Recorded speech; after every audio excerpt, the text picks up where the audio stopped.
Good morning mga kababayan. Pakita ko sa inyo kung gaano karami yung mga bumabalik sa akin na parcel, yung mga nagka-cancel, yung iba hindi nagre-receive. Eto, pakita ko. Eto mga kababayan, no.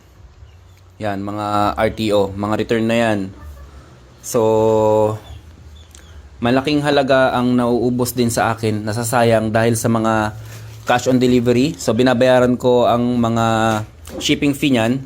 Tapos yung iba hindi nila tatanggapin, yung iba bumabalik sa akin. Hindi ko alam kung ano ang dahilan.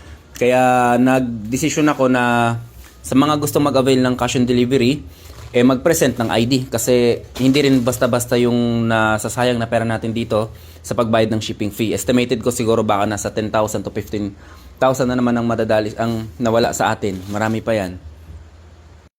Kaya sa mga bogus buyer dyan, yung mag-order kunwari ng marami, dadamihan nila ng orders, tapos hindi naman tama yung address na ibibigay, iba yung pangalan, iba yung cellphone number. Okay lang yan, just enjoyin nyo lang. Ang kinakatakot ko lang kasi baka instead na wala kayong sakit, bigyan kayong sakit ng Diyos dahil sa ginagawa nyo. Dahil tayo dito patas tayo dito tapos hahaluan nyo ng kalokohan. So yun lang mga kababayan, baka ibalik natin yung payment first or else yung COD natin, hahanapan natin ng ID. Don't worry, safe naman kayo dito sa akin. So stay healthy mga kababayan, ako si Chance at ako magsasakang gala.